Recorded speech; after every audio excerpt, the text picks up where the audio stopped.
Woo! Welcome to the Meeple Syrup Show. We're on episode 77, Bored with Tiffany. Not bored of Tiffany, but bored with Tiffany. That's right. We have the regulars. We got Sed Fung Lim, and we got the bearded Meeple himself, Tyler Anderson. I gotta ask first because I haven't seen you in a little bit, Tyler. What you been up to lately? Nothing. I've just been burnt out. I'm way behind on videos. I've been sitting on my couch eating Cheetos in my underwear and watched 11 hours of Daredevil on Friday. Well, you can totally tell you've been eating Cheetos because your beard is all kind of red. No spoilers though. I'm not quite caught up with Daredevil yet. Oh yeah, so no spoilers, no spoilers. But luckily, I enjoyed it. Yeah, it's good. Luckily, you've actually put on some clothes for this show because we can actually see you. So clothes are good. I did Alaboom a couple weeks ago with no pants. So there you go. That doesn't surprise me. Bringing the Meeple Syrup to the Alaboom. Yeah, show them how it's done. Show them how it's done. Ironically enough, they have Travis on their show tonight, so I've been watching it a little bit because I'm sure things will get cleared up. Yeah. Just a little bit. He's so funny. So, what have you been playing lately, sir? And by sir, I mean Daryl. Oh, Sir Daryl, of course. I've actually been playing strictly prototypes this week. It is in crunch time now for gathering a friend. So it's like every time I can find a window of opportunity to game, I'm calling people and saying, come over, I need another playtester. The other thing I have to give a shout out for, and someday I wish we get sponsors, this is the greatest iced tea of my life. Did I never tell you about Pure Leaf? Oh my goodness! Yeah. This is the stuff. Like if I could choose my sponsor, that's my put, wife loves that stuff. You should have put a maple syrup sticker on that, like you're drinking maple syrup. Yeah, it kind of has that look, right? Either that or you're drinking urine, and that's just gross. No, it's darker. It's darker. Well, you could be ill. True. On that note, actually, that does trigger something for me. I would just recently. Urine triggered something for you? Yes, urine triggered it. This is the segue. Love the segue. I just got to speak at Nerdfest at the Adventurers Guild, one of our sponsors, which I love. And I got to talk about board game design. Lots of really great questions. Okay, get to the urine. The urine was on the third speaker talked about Mission to Mars. He is one of the 100 candidates to get sent on the Mission 1 project, where they're going to leave 25 people on Mars. And he talked about urine batteries and how, like, one of the things that he was working on was how to utilize urine. Sure. To lots of energy. Electrolytes, yeah, for sure. Life's not all shits and giggles, but it will be to Mars. yes, that's right. Yeah. You got to use your pee and poop somehow. Yeah. Exactly. You can't go. It's like low carbon footprint. It's like camping. You bring it in, you bring it out, or you use it up anyways, right? I'm waiting for that mechanic in the next board game. Like where I make you poop into something and transform it into a different stuff. They use poop in Rescue Wombat or That's something true. like that. Wombat Rescue, yeah. Wombat Rescue, thank you. By Matt Wolf. Yes, by Matt Wolf and Eagle Games. So. And coconuts, I mean, because really, the monkeys aren't throwing coconuts. Yeah. They're throwing and Poop, the game, right? Yeah. And Pooh. Actually, Pooh, on that note, Pooh, the card game, was recently spotted in some sports stores in Florida. Why? I don't know, but this is an interesting market that I'm curious about, and it came up. It came up in a conversation with our guest for next week, who is the buyer for Peach State Hobby Distribution. Oh, that's pretty funny. That makes sense, yeah. But in the conversation, he mentioned that he was really intrigued to see that Pooh the card game had that connection. So. Well, I have the buck hunting dice game from Steve Jackson. I have that too. Which is basically just zombie dice, but in a camouflage bag for hunters, right? Absolutely. When you're in the deer stand covered in deer urine. See, we got deer urine, another urine reference. You have nothing better to do. You might want to play a game while you're waiting for that 10-point buck to show up. I think there's a topic again tonight. Apparently, it's urine. No, you're it's better for than it, folks. You're in for it. That's beautiful. Oh my God. Well, we can't miss that segue. Why not? Let's invite our guest on. we have two incredible guests from wonderful review channels. Christopher Bryan, you might recognize his beautiful face from Bored with Life, and TIffany. Do I say which name do I say now? I mean, legally, I'm Tiffany Kairas, but everywhere, I'm still too lazy to update it. So I'm going to say Kairas. And that's how you pronounce it, Tiff? Mm-hmm. Kai-res, like if you were playing Like an high-res. MMORPG, and it's like, hey Kai, res me. Oh. Nice. So like high-res, Kai-res. That's good. Right. That's locked in. I said it right the first time. I'll keep saying it right now. Oh yeah, you're lucky. You're lucky he heard it from you, directly from you, because if somebody else said it, that would have been your name from now on. Yeah. Some other weird. See, now I always read that as Tiffany Cares. Well, she does about things, and you, She and does me, care. and bears, and dog. All right. I will always just call you Tiffany Cares now. So I'm fine with that. Tiffa works. cares. Tiffa cares. It's like it sounds like a what's that thing called when you have people give you money and you give it away? Charity. That's it. I have word finding problems. Or I'm playing a game with you and you're making. That's awesome. That was a train of thought right there. Yes, but totally. I always. So you'd be the one tack. I'm actually the one Tark because I you hyphenated. No, I made my old last name my middle name so that I could still be the one So Tar. you're like a Ralph. Mhm. So now I'm Tar Kairas is like now. Or Ralph Kairas. Yes, I could be. Yeah, I could go by Ralph now, I guess. with a name like that, do you have to roll a d20 every time you're going to do something? I'm Ralph Kairas. Dun. Nice. We are completely off topic, but I love it. Yes. Yeah. Okay. This is a sign of things to come. But I'm going to start us off because I think it is a hilarious new season of Bored with Life, and we have with us one of the greats amongst them, Christopher. Tell us a little bit about the new season. We started the new season. Episode 4 came out this week, so I guess we've been doing it for about a month now, which seems crazy. It's been going super fast.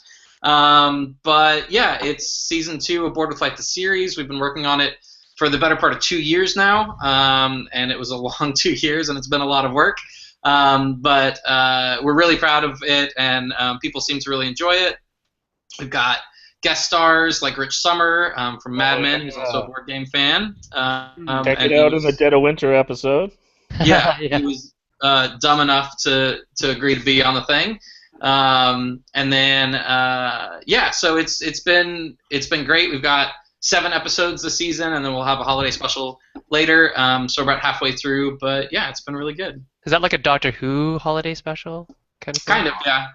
Yeah, we don't know exactly what it's going to be this year. We did a Halloween special last year, and we'll probably stick something like that. I don't know if it's going to be like a Simpsons Treehouse of Horrors thing or what. We haven't written it yet, please so be. Please be. That'd be awesome. If you're going to do a holiday special, though, you got to make fun of the Star Wars holiday special that no one remembers. Oh, no. Hey, I have that on tape somewhere. Yeah. I love that special. And Tiffany, what have you been up to lately? You're muted. I'm having my thing muted. Oh, you're eating. That's why I see. Sorry. What are you doing? I'm eating my dinner. Lately, I've just been working a lot. It's been a crazy year. I kind of put YouTube and board games on hold and you got married. I mean, yeah, I also got married. The punk. Yeah, I got married last year after Essen, and then we did like crazy holiday post-wedding things, and then my work kind of exploded in my face. But so like YouTube review stuff has been all on hiatus, but I quit my job. So like today? Today? like hopefully today. If not today, April 1st is my last day, and then I already have like some clips and stuff review shot that I just am in the process of editing, and I shot something snowboarding as I do over New Year's Day, and I totally left out so many stuff. I'm really rusty, but hopefully it'll be back on track. So it's the return of the OneTAR. Yeah. I have a question for you with your last day of work on April 1st. Is this a goodbye, nice knowing you, or I'm screwing you over with a good April Fool's prank? This is a goodbye nice scenario. I actually gave my resignation letter in February, like early February, that I would be quitting. I'm a teacher. So, yeah. So it was very easy, and I was just like, my last day will be the student's last day. Yeah, that makes sense. No. That's cool. Oh, okay. So let's talk about media creation in Board Game Landia. We have some questions already from the audience. David Tomes, hi David, how you doing? Asks, what is the biggest flaw that you guys see with most new media creators in Board Game Landia? And what can they learn from, maybe watching Board with Life and the mistakes that you might have made? Biggest flaw with new creators, they don't stick with it. I see a lot of people, especially on like board game Reddit, like our board games and stuff, because that's that kind of stuff where people are like, oh, I made a new channel, and they'll do like 2 videos and that's it. We were really lucky with Board with Life. I think there's a ton of reviewers, right, and very established reviewers and stuff where it's just kind of somebody talking at a camera about board games, which like TIffany does a good job of not doing that, right? She had something else with her reviews where she's in an interesting environment, stuff like that. But there's just a ton of reviewers that are like standing in front of their board game shelf like I am, and they just kind of talk at a camera about board games, which is fine, and that can be valuable, but that is a niche that's already completely established, right? Like you're not going to beat the Dice Tower at being the Dice Tower, so don't try. So with Board with Life, we saw that there was nobody really making narrative content about board games, where video games had it with Video Game High School and the guilds and stuff like that. So we thought that was a way we could kind of contribute something new, and we happened to have the expertise to do it. So that was something we did. And then sticking with it and just doing it over and over and over again. You're not going to be super popular the first time you do it. Consistency is super important. And so yeah, I think that's the main thing, is like consistency, having certain time stuff comes out and sticking with it. Yeah, I agree with that a lot. A lot of people start content and they'll do a few shows and then they disappear. Or I've even seen people that do a couple episodes or a couple pieces of content and then get really upset that people don't watch their stuff, or like get upset that they don't get free stuff or all those other things. And it's like, and they want to be like these other people, but they have to realize nobody's an overnight sensation. Like, you have to make a lot of content before somebody will notice your content and then think, oh, hey, and look, they've been doing it for a while. Because if you have one really great video and then that's it, people probably aren't going to be like, oh, we should check back with this person. So that was when I first started, one of the things that really locked me in was I did set a schedule for myself, and that really helped a lot with holding myself accountable. And I didn't start getting noticed by people until way, like 5-6 months after I had been doing an episode a week. So, yeah, it takes time. So you're saying there's hope that people might notice the Meeple Syrup Show someday. Takes time. Pardon my French, but I agree with her. It's a shitload of work. It's not just oh, hey, I did this thing and I put it in there. It takes a lot of time. Yep. Yeah. Absolutely. Good advice there, and I'm sure we'll circle around to some more details on that. Thank you for the question from David. I gotta jump into this question with TIffany, because for me, one of my all-time favorite videos are your videos at cons, because they're like so intense, because you get like, you capture whole days, and then you were crazy enough to put them up like the night the same day, which would make me feel like I was at the con and all that. And then I've now live in the backgrounds of those videos a lot of the time. Yeah, you're in the background of the Essen one. But Yep. I'm sure people hearing the news that you're going to be doing some videos are curious, will you be able to hit any cons this year? So one of the things that Steve and I have been talking a lot about, kind of like how my whole everything kind of derailed. And I think part of the reason why I wasn't able to keep up with the channel was because I went to so many cons last year and I did so many vlogs, and I burned myself out on it because it was a little crazy to do the whole film it and then edit it that night and then release it. So I'm going to do a couple cons this year, but we're scaling back. So I'll be at Origins. I'm going to help Gil Hova at his booth. And, oh, fun. I did read that. Yeah. So I'm not sure if I'll vlog while I'm at Origins. We'll see. Currently, Steve and I are not planning on doing Origins. Or, sorry, no, Gen Con. I just said I was doing Origins. We're not planning on... Yeah, we're not doing Gen Con because Steve and I realized one of the biggest reasons we go to cons is to hang out with friends and like play games. And at Gen Con, it's impossible to do that. Essentially, you're just running around like a crazy person, especially if I go as press. And so it's just not as much fun. I like going to the smaller cons now because I actually get to see people, and it's not insanely expensive or like hard to book rooms for. So there's that. And then I also will be going to BGG as usual. Because I love BGG, but just like this year, I don't think I'll be vlogging it. I didn't vlog BGG this year. I probably won't vlog it in 2016. So yeah, and then also, hopefully, Steve and I have been saving all year, and the plan is to do Essen again, but this time Steve comes. So, yeah. So those are the plans for the cons. I don't know if I'll be vlogging them all 100%, but the priority is doing reviews and that kind of content, because vlogging was fun and I really do enjoy it. But it burns me out a lot faster than doing standard reviews. And we don't want you to burn out, so this is good news to hear that you're finding a way that's sustainable while we still get our TIffany footage. So. Yeah, don't call it a comeback. She's been here for years. And speaking of attending different cons and different types of social media, Chris, we have another question from our audience. And it says, looking at a balance between the different types of social media, because you have Twitter, you have Facebook, you have YouTube, you have Reddit, you have like how do you attack them all evenly, or is it just a hey, we're gonna put our feelers out, or how do you guys work it? Me personally, I am all about Twitter for my own stuff, for my designs, and just kind of my own like connecting with other people in the board game community. As Board with Life, we definitely hit them all. Facebook, we do, and we only do like a couple posts a week because you don't want to go overboard with that. And with the show, we've actually been promoting the posts, which is kind of a new thing. And it costs money. I don't know if it's worth it. And then Twitter, we're a little bit more sparse there, but we'll post a couple times a day.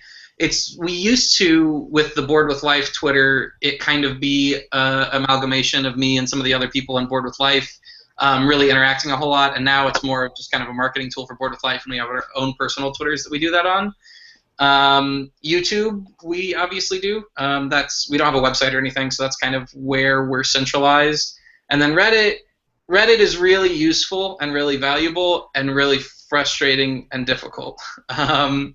And it's not even all the negativity that Reddit generally gets viewed as having, because our board games is better than Reddit in general. It's not, people can still be really negative, but it's just they have their posting criteria where you're supposed to, contribute 90% that's not yours, and then all this stuff and ghost banning, and it's way more difficult to navigate. So it's definitely a thing that if you are going to use Reddit, which again, it can be very valuable. When we'll post a video, we generally get to the top, and that's worth like somewhere between like 1,000 and 2,000 views. So like it can really help put you on the map if you have good content.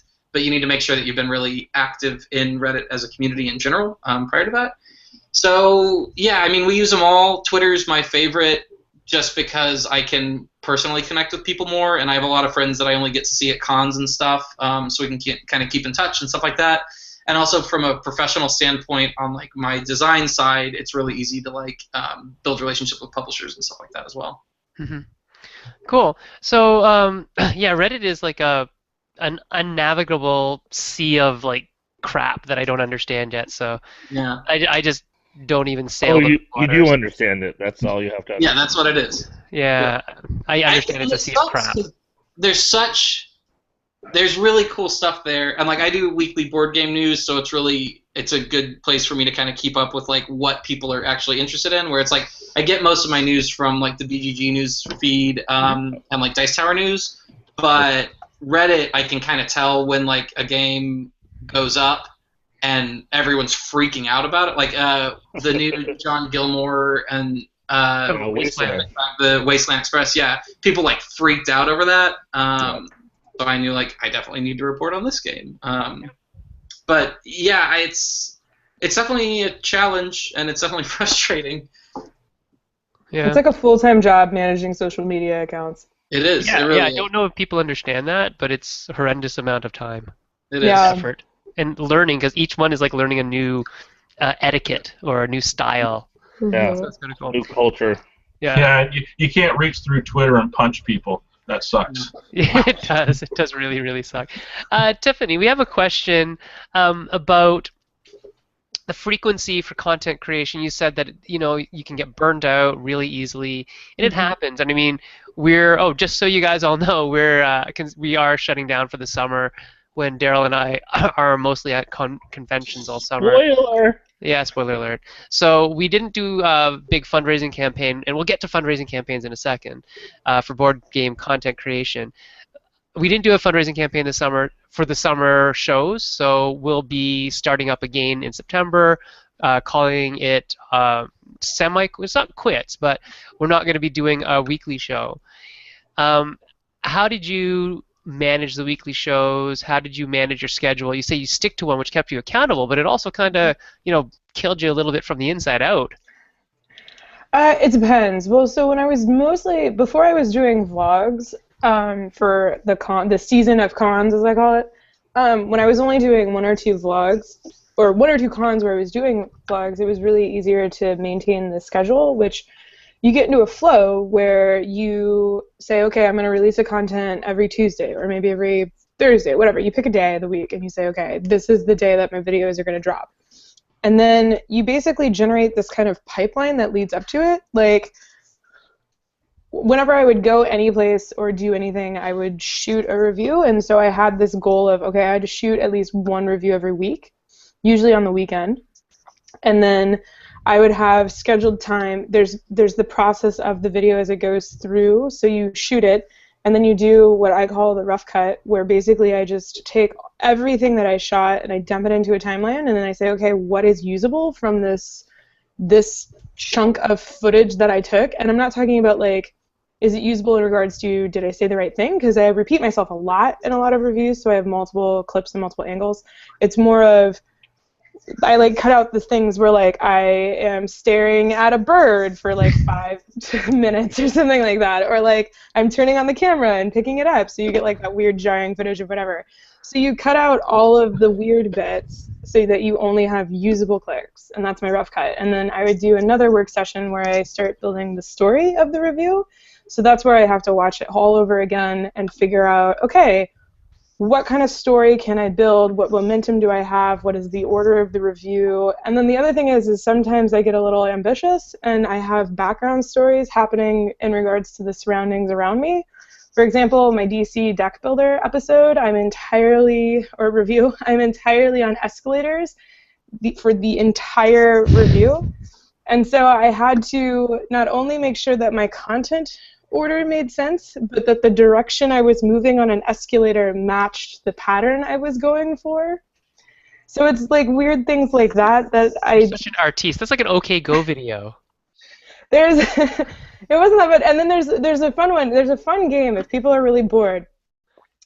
Go and watch my older videos before, like, basically my first, like, 12 or whatever reviews, and look for Steve in the background.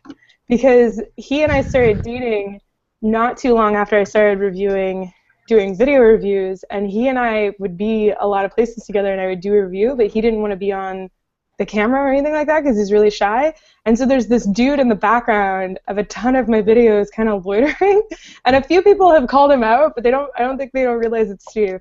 But it's a pretty fun It's like Where's Waldo, game but it's if Where's you're bored. Little puzzle moment. Little puzzly. That's Yeah, funny. so, Oh, go ahead.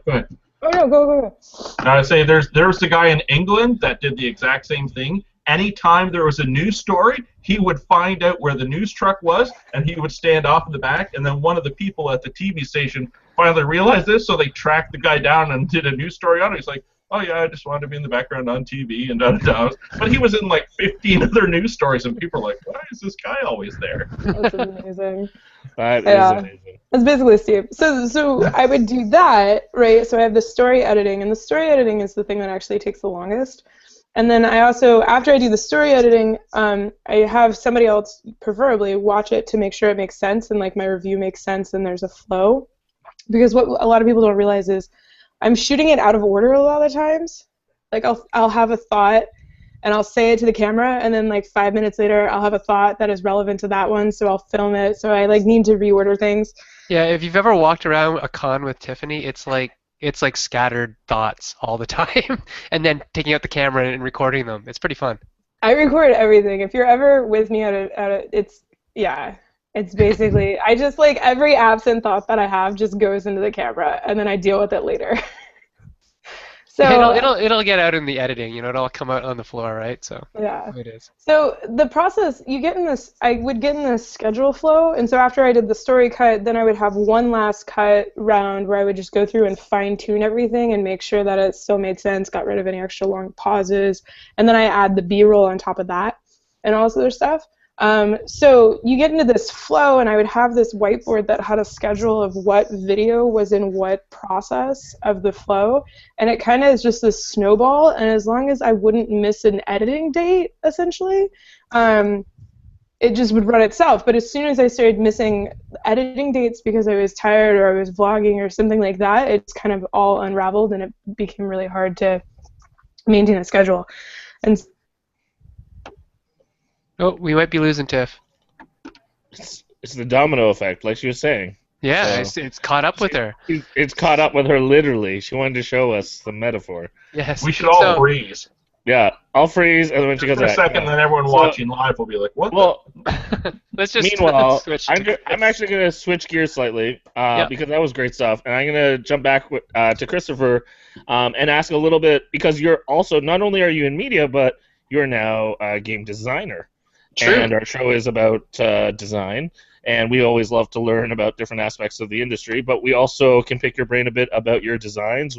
What got you into design, and what projects are you currently working on? I got in. I started doing the media stuff without any intent of designing. It wasn't like I wanted to like build a following so that I could design or anything like that. We made Board with Life because we're filmmakers and we wanted to make a web series and we liked board games and we put them together.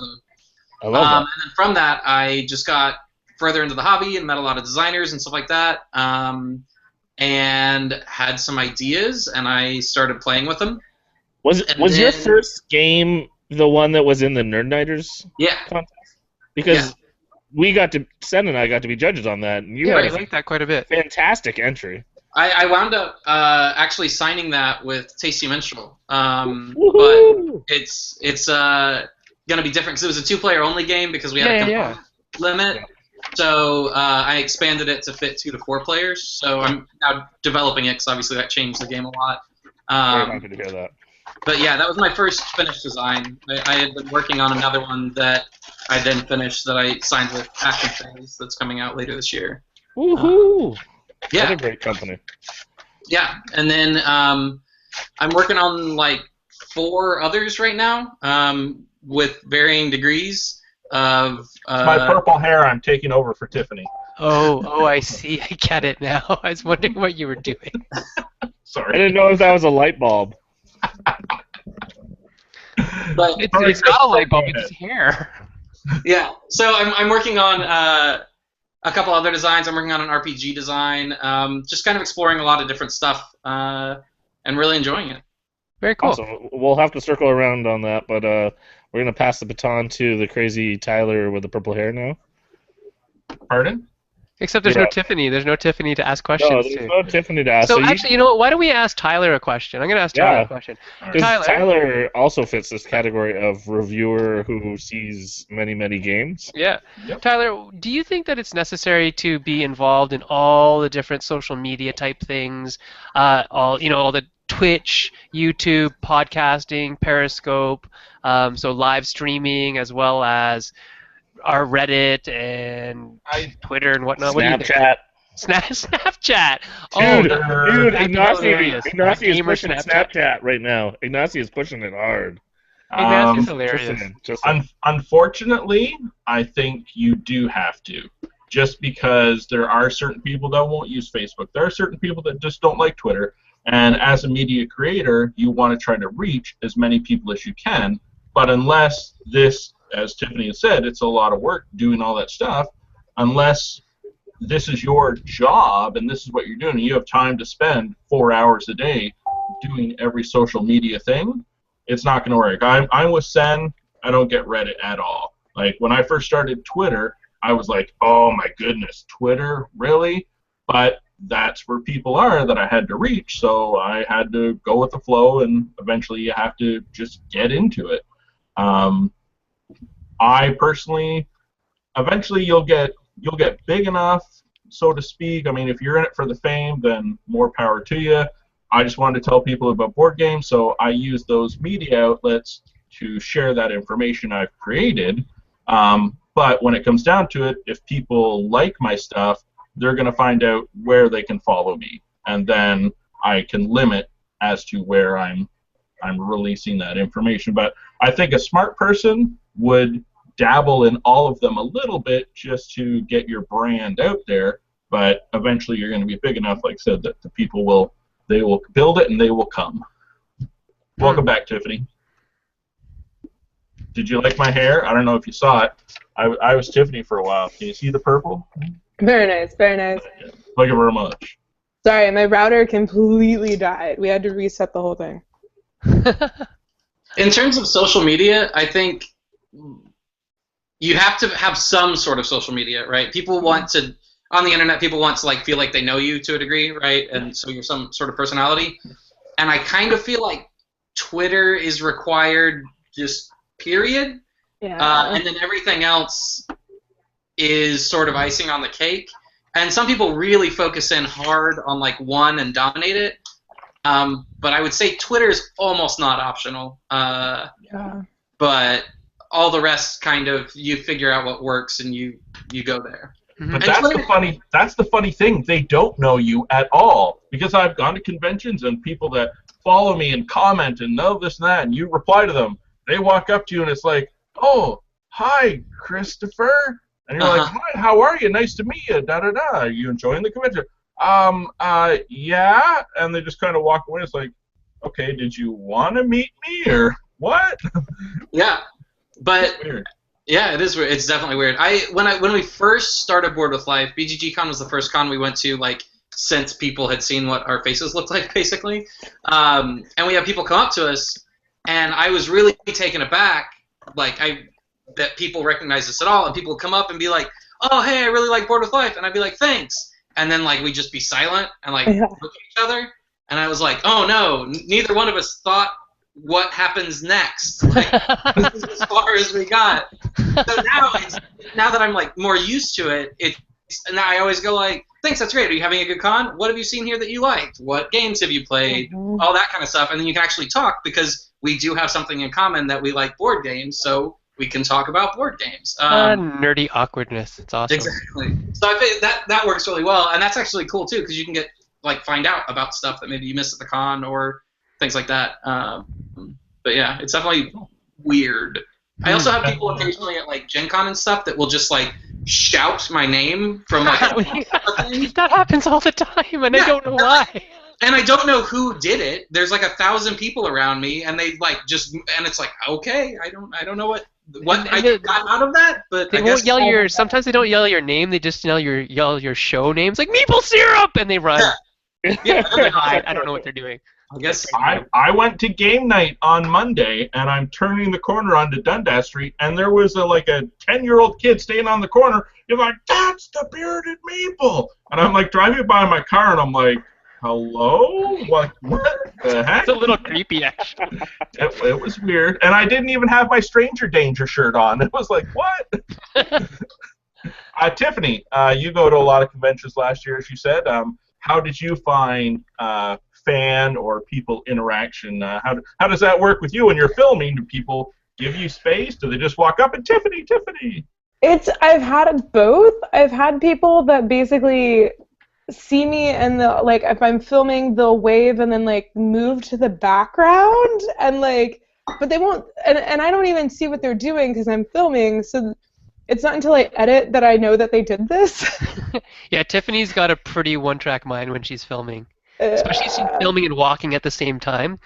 Nothing else kind of penetrates the zone. It's pretty fun. Yeah, Steve is my body shield. When Steve is with me at cons, he walks in front of me so I don't run into anyone. But sometimes they'll like video bomb me and like wave or something, and then sometimes I've had the ones that I prefer and like is the ones where they'll wait respectfully like in front of me, and then when I'm done they'll be like, oh hi, and they'll introduce themselves, which is good. It was really weird in Essen. I was like, so I've been recognized at Gen Con and Origins and BGG and all of those, and people are really nice, and I've had some really good conversations with people, especially at Gen Con when I've run into folks. But at Essen, it was like this whole new level of people recognizing me and being excited. I think personally because they were just very excited. It was they were just like, holy cow, you're here, and like I remember meeting you at Gen Con last year. Yeah, we met at Origins first, though. Right? No, that was another fat guy with a red beard. Yeah, Tyler wasn't there. I didn't go to. I met you at Gen Con last year. It was at the Nerd Nighters thing. Yes, I'm confusing you with the other person with a red beard. That's okay. There's lots of them. But I wore your pin. I had your bearded Meeple pin, and I took it to Essen. It was on my lanyard at Essen, and I lost it somewhere in Germany. I'll send you more, and I'll send you a fridge magnet. Yes. Yay! But Essen was with our really bromance. On with the show. Essen was really triple. People were like really excited to see me. Like, there's somebody tweeted me recently a selfie that they took with me at Essen. That was the first time that happened. People wanted to take their picture with me to say that they met me, and it was usually the people that wanted to do that were usually Brazilian. I had like 3 of them ask, and one of them tweeted the picture at me like, hey, remember when this happened? Like the other day. But it was very interesting. And then, oh my god, I had the most awkward fan interaction ever. It was my last night in Essen, and Daryl was like going crazy doing all of his game stuff, so I was just like, I'm out. And this isn't a vlog. I haven't edited this footage yet. But so I decided I just want food, and I didn't want like the kebab place we'd been going to. I just wanted like real food, which as a vegetarian in Germany it's very hard to do. So I went to this like pub place that somebody had said was good, and they turned out to have some really good food there. But I'm sitting there and I take a picture of my beer, and apparently it was in a stein that was specifically to that restaurant, and I tweeted it. Like I tweeted, "This is my last night in Essen. Gotta get a local beer." And somebody started wandering around the pub. Like after I tweeted that, somebody came wandering to like the corner of the pub, looking like he was looking for somebody, and I was like, "Okay, this is weird." And then he went away.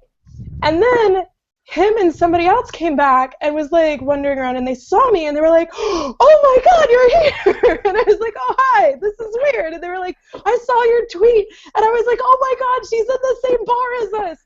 And like they were super excited. I was like, oh, okay. And so I said hi and like all this other stuff, and then they left. And I was just like, okay, I'm gonna eat my wheel. That was really weird. Yay. And then I go back and I look at Twitter, and it's somebody replies to my tweet, and it's the designer of Panamax and Nippon, Bruno, or I can't say his last name. Yep. But it was the designers of Panamax. And I'm like, so then I start fangirling about the fact that like the designers of Panamax were fangirling about seeing me in the same pub they were in Germany, and it was like this weird, awkward thing of doom. And then eventually they came over and were like, oh my god, we should have invited you to join us. Oh my god, I'm so sorry. And then I was like, no, it's fine. Nerd awkwardness all over again. This is awesome. It was crazy awkward, but it was just so funny to me because I don't even know. Like Essen was such a trip for me because people were very excited to see me, and at the same time, people were like, "Who the hell are you, you stupid American?" Well, that's just Europe in general. Hey, I got a question. This one comes from Scott Gata from Renegade Games. He asks, do you guys feel that traditional websites have become obsolete as far as social interaction between publishers and their audience? Industry people want to know what other industry people think. What do you think, Chris? It depends what kind of how you use it. There are certain companies' websites that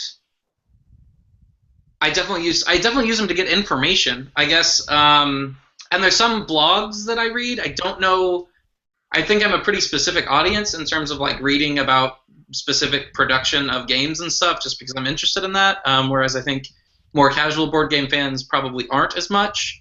But I mean, they're definitely good for just getting like raw information about a game or when it's coming out and things like that.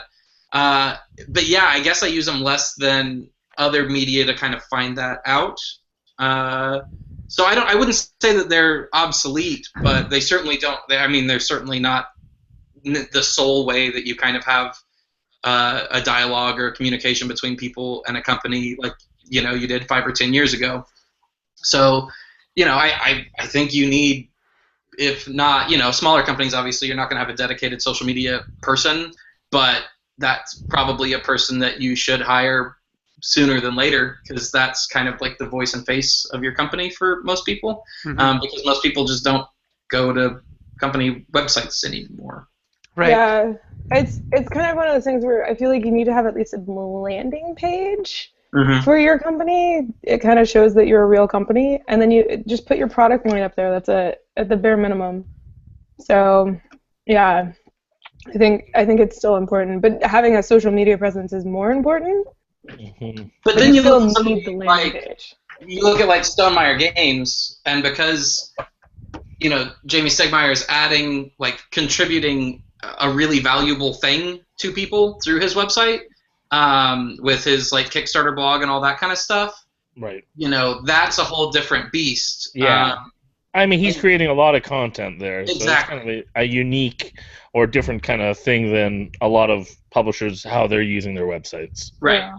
So I think and I think that's true if you're a designer, if you're in the media side of it, if you're a publisher, no matter what, you've got to look at like what you're contributing to the hobby. And, it's fine if you're a publisher and you're just contributing good games. That's fine. But to really kind of like you look at like Portal Games, I think Ignacy does an incredible job of like being all over social media, all over like all sorts of stuff, contributing in a ton of different ways. So he is like the face of his company in a very real way. And I think that makes a lot of people like kind of diehard Portal Games fans just because of that. Right, he's so accessible. Right. So it's not required by any means, but obviously he's adding value to his company and selling more games because he's doing that, which it costs a lot of time, but it doesn't cost a lot of money to do. So if you're a publisher, if you look at like Daniel Solis from the design side of it, he contributes a ton in his blog and his Twitter and all that kind of stuff, and he's very open with everything. Or like obviously you guys will Meeple Syrup, so it's like you're contributing a thing that helps a lot of other people, that while it probably helps you as well, like if you're doing it to help other people, I think that's what people really like. And I think that's a thing like from the media side. If you're doing reviews to get free board games, first off, board games aren't that expensive. You're not getting anything.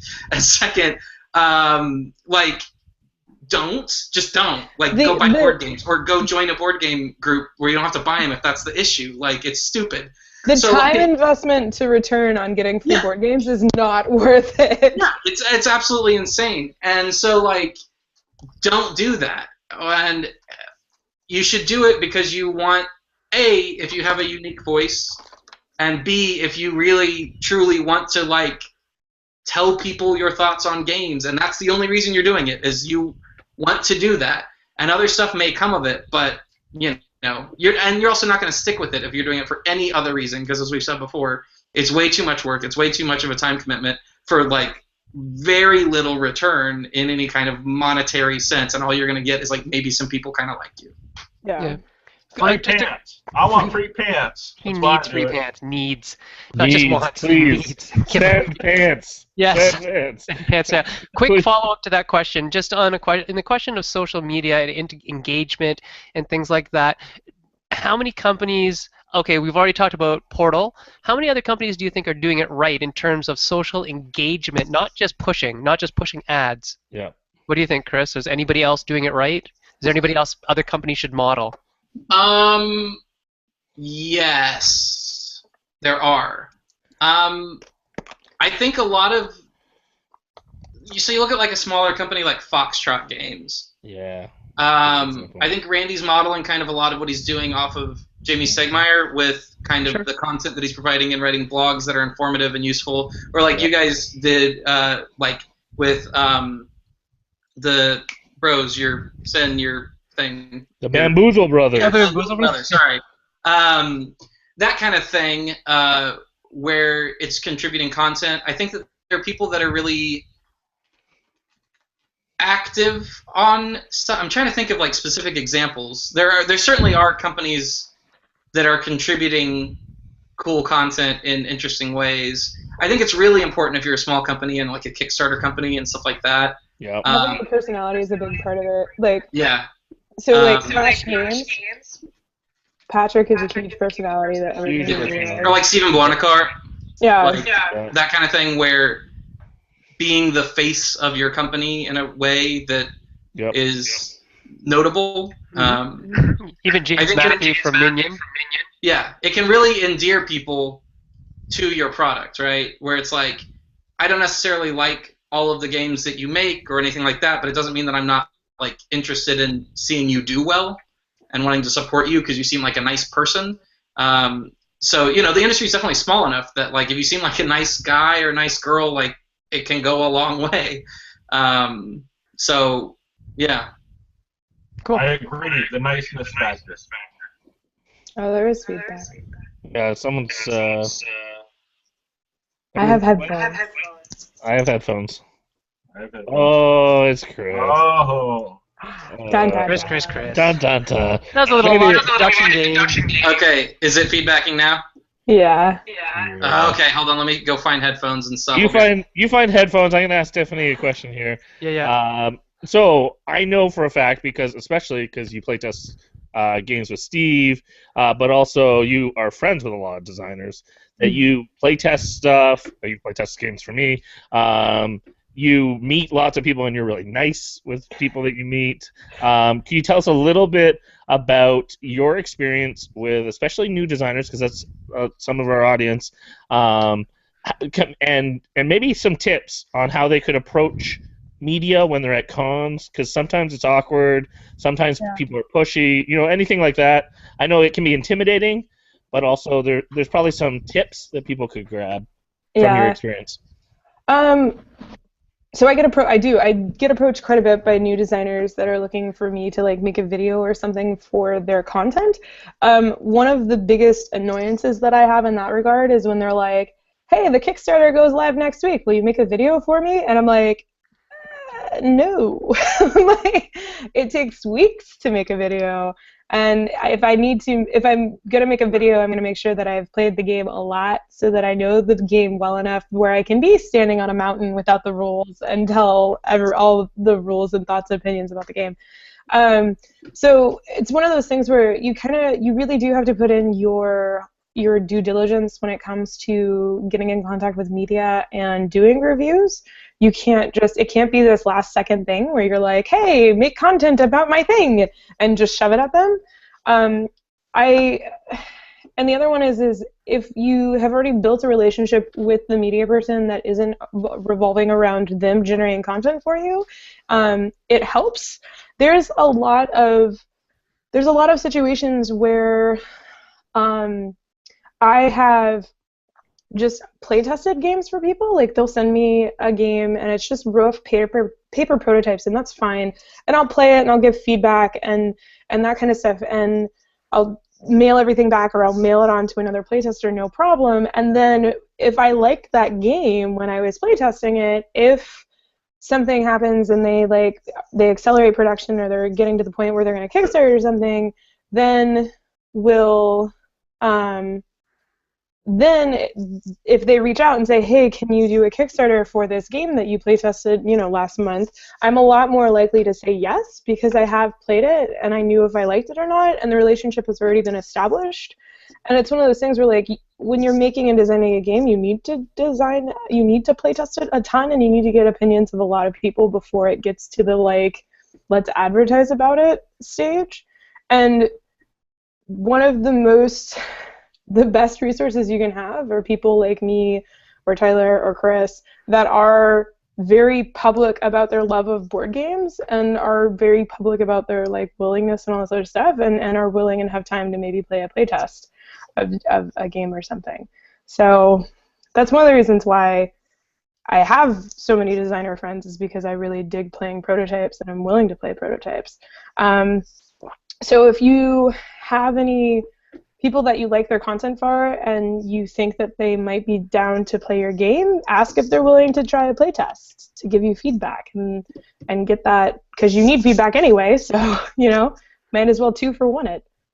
So yeah. Also, I'll piggyback on that. Make sure that you know you didn't just Google board game reviews and stuff, because Board with Life, we don't do reviews. We've never done reviews. That's not a thing we do. That's not what our content is. And basically every day we get requests going like, hey, I've got a Kickstarter coming up. Can you do a review for my game? Or like, oh, I really love your channel. I'd love for you to do a review of my game. And it's like, you never watched any of my... Like, you couldn't be bothered to watch a minute of anything I've ever done. Why would I spend any time doing something for you? So, like, being a member, it kind of goes back to what Tiffany said, like, being a member of the community is really important. Because it's just insulting, and it means that, like, even if 2 years from now you become a member and you actually know what's going on and blah, blah, blah, I'm going to remember that my first impression of you is that you asked me to do you a favor when clearly you had no idea what I did. So, yeah, don't be a giver. Like, all this stuff, give. Like, contribute to the community, and it will be good. Don't just expect for it to do stuff for you. Give before you take, right? Yeah.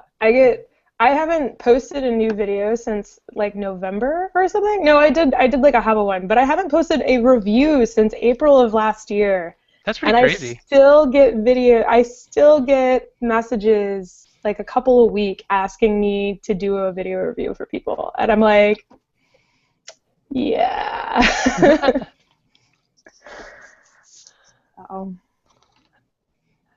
Tyler, do you have another question? No, I thought you were going to ask Tiffany, and then we're going to wrap up. I can do that, yeah. Finishes. Okay, so Tiffany, this is a question from Matt Loomis. Daryl's laughing his head off at me. Is he? Oh.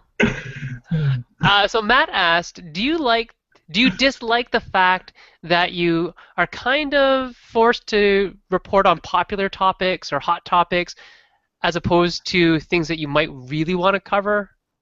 I think Chris would be a good one to reply to this too, because he does that news segment. Oh yeah. But I do have a tiny, and then I'll pass it to Chris. Sure. It does kind of make me a little sad, because some of my most favorite games are ones that turns out they're out of print.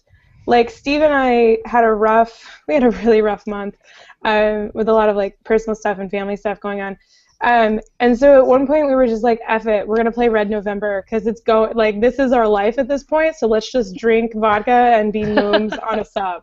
And so we played Red November, and Steve was like, oh my god, I forgot how much I love this game. Do you want to do it? We should do a review of it. Like, there's that sub down at there's actually a sub at the museum here. You can go around it, and like, I was like, oh my god, that's brilliant. Wait, is it in print? And it turns out it's out of print. And I'm like, it's coming back.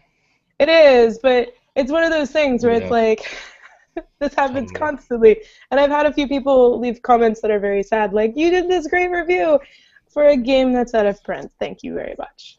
Right. So, yeah. As far as from my perspective doing the weekly news, I do it on whatever I want to do it on. I don't care. So if you'll notice, whenever a game comes out that is a Euro game with dice in it, it's going to be in my news segment, because those are my favorite like sub-genres of games. Yeah. Any news about Feld, any news about Rosenberg, like, I'm going to report on it. Honestly, most weeks I do usually 4 to 5 little news segments. Honestly, there's really not 4 to that many more stories that I'm having to cut out. Sometimes, like with Gamma Trade Show, I am not getting to like a quarter of the stuff. So I pick and choose more on those weeks where there's a lot of news. But I'll do like this week's news that I just posted today, like the Kickstarters for Yakitori, which is not, it's not going to make $100,000. It's not going to probably make $10,000. It's probably going to make like $2,000 to $5,000. But I think it's really cool. So cool. So I did it because it's interesting. That's Christopher Urenko's game, right? Yeah. That's all like laser cut with wood. And and I also kind of am more interested in like boosting the signal on a Kickstarter like that than like Teenage Mutant Ninja Turtles because they don't need it. Wow. I mean, I still did Teenage Mutant. I just get it. Yeah. So yeah, I'll do it on anything that I think's really interesting or new or whatever. And I don't know. I don't report the stories that other people report because I feel like I have to. It's just generally those are the big stories in board games because, you know, it's not like there's 1,000 things happening every week that are notable in the hobby. So, yeah. Can I just pass one over to Tyler quickly? Because you started by reviewing very odd games. Yeah. Yes. I was going to be all over this in the after show, but I'm glad you're asking now. It's good. Yes, that's a good thing Chris was talking about there because if a new game comes out, the hotness and 10 different people do it on Dice Tower, which don't get me into that, and then the other 20 people that are big reviewers do it. I don't need to do it. There's enough videos out there that everyone can watch something, but no one has done a video for Flip U, which is one of my new favorite games. No one's done a video for this game or this game because that's the hotness. People know about that, but I want to tell them about these other 30 games that came out that week that are really good too. Yeah, it's a really neat thing. I mean, the hotness list just kind of is a self-perpetuating thing. That it's hot, it's gonna just be hot. And it'll still be hot, and then it'll get even hotter. And then those little games, they sort of, statistically, they get pushed down even further and further, and the media kind of loses the eye on it. So just, I mean, there's a lot of really neat little games out there that Tyler has shone a little bit of spotlight on, so it's nice to see that.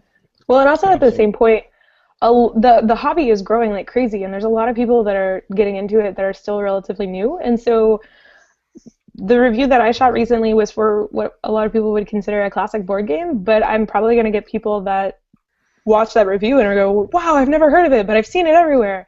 So, I mean, the cult of the new, I kind of give up on the cult of the new because you have to basically race Rahdo and Giuletti, and like the big names, you have to race them to get your review. They're all getting copies early anyways. Yeah, they're getting review copies way before you can buy them anyway, so why even bother kind of thing? Like, just review what you want and that you're passionate about because that passion will come out in your video and it'll be better. That's a really good point. All right. Well, I have one more question before we get to last questions. I want to bounce back to Chris. We heard a little bit about a couple games that are signed, but we always like to ask designers too, what stuff are they working on now? Are you able to tell us a little bit about what you're tinkering with, what mechanics or themes you're playing with? Yeah, I am working on. I'm pretty far along on 3 games. One of them is called Pathways right now. It won't be called Pathways. It's just kind of like my code name. Where I played Mombasa, and I really liked that game.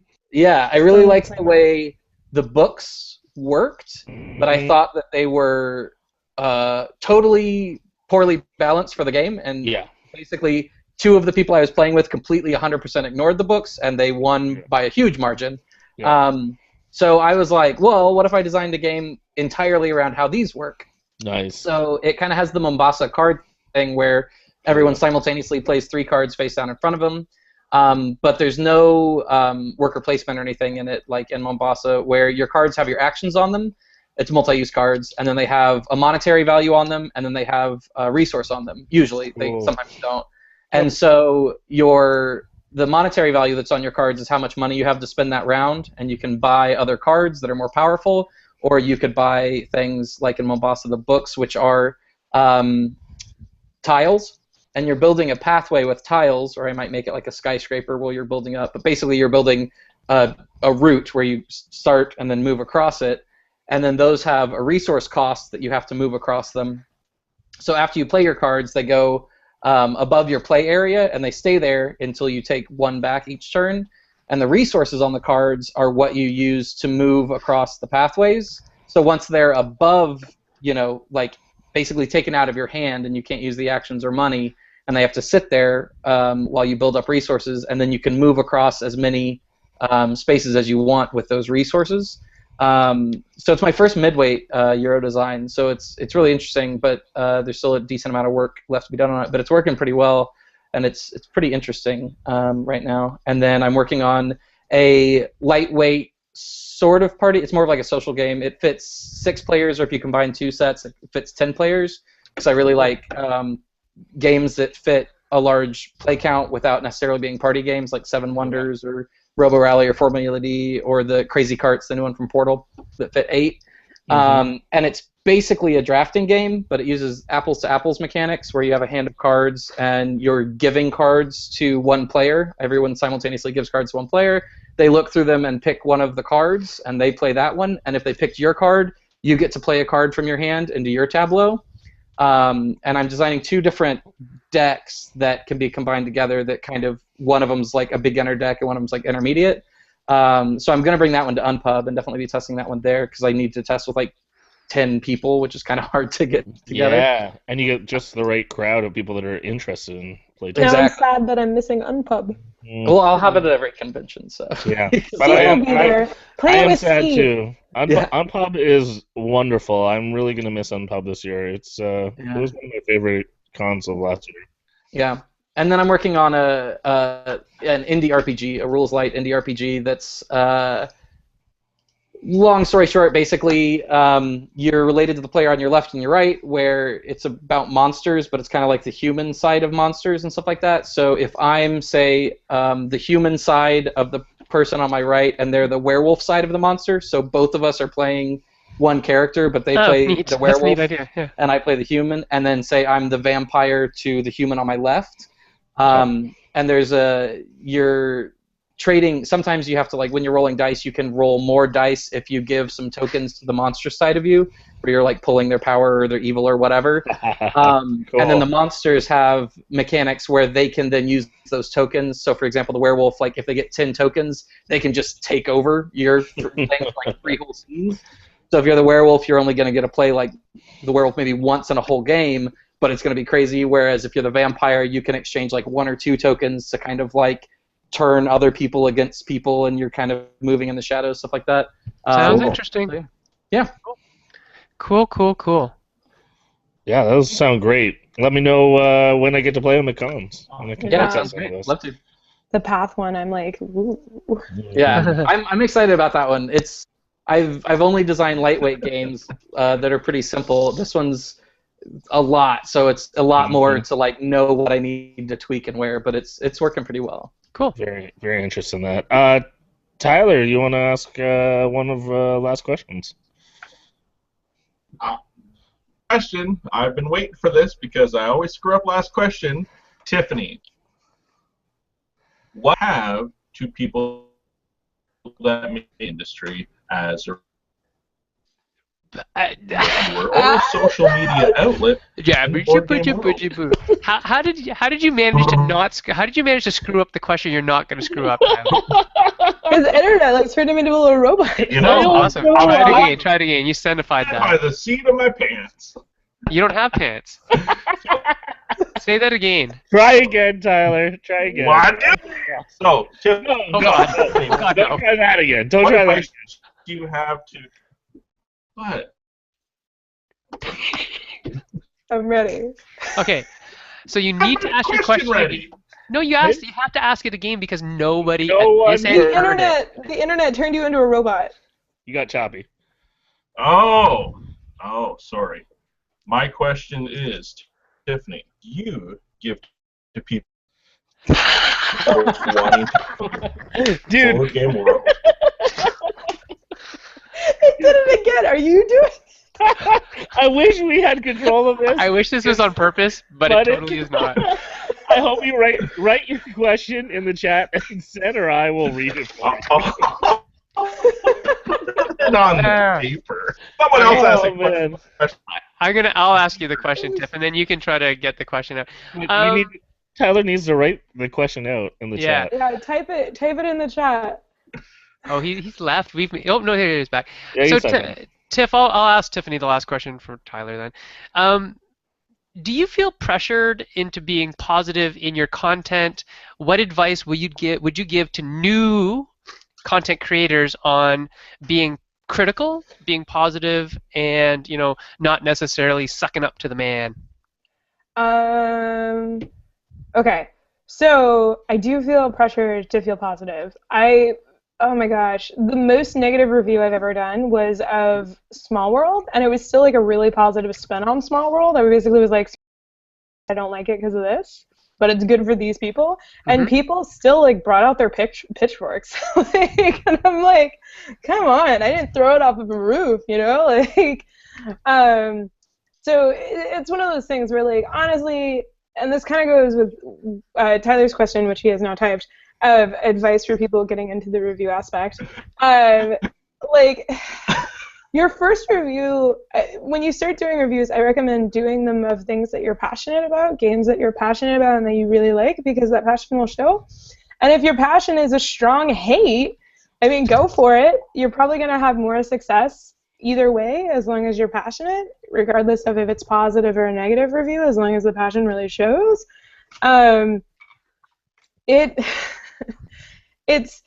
It's one of those things where, like, people get criticized in the community for always being positive, like it's not really a review if you're always positive, and it's like, well, but there are some games and reviews that I shoot that I am definitely less positive than others, and you can see it. Like my Drunk Quest review, my Drunk Quest video is hilarious. In the middle of the review, I say I don't like it. And as a matter of fact, my favorite quote from any of my videos is, "Drunk Quest is the best version of Munchkin I've ever played because I get to be drunk." Like, that was like the best I could say about that game. So, yeah. There is pressure to be positive, but the moral of the story is, don't try to sugarcoat it. Like, don't try to make a game that you don't like into a game that you like. Like, just be honest and straightforward about your opinion, because a review is an opinion. It's not like we're doing critical, in-depth, like, well, the problem with this game is that on this move you can do this turn, which will cause this, which shows a critical flaw in the algorithm of player choices. Like, we're not doing those kind of reviews. So just... We're not? I would watch that review, though. Yeah, that'd be a great review. I would laugh. I would like you to have that accent for the whole review too. I'll do a hypercritical review of a game. I'll just chew it to pieces. Can it be Munchkin? Can it be Munchkin? And you oh my god, I hate Munchkin. You can just do Walled City, and then I'll be okay with it. I haven't found the flaw in Wall City. Good answer. That was sweet. The publisher might actually hunt you down and kill you too. So. Some of my favorite things is I'll playtest a game and people will ask me what my opinion of the game was. Like a game that I had, like a pre-release that I either got at Gen Con before it came out or Essen or something like that, and I'll play it and they'll be like, "Oh, you have it? Why haven't you said anything about it?" And I'll be like, "Oh, it's solvable." They'll be like, "What?" And I'm like, "It's solvable."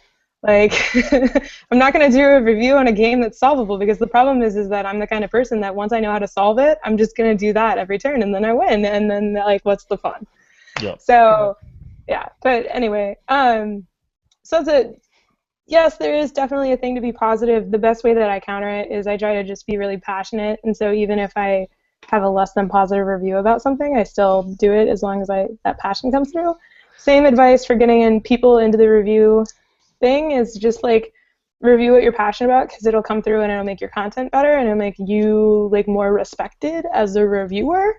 The other one is just maintain a schedule. Like, come up with a schedule that is doable for you. Don't try and keep up with the big dogs, because a lot of them are doing this as their full-time job.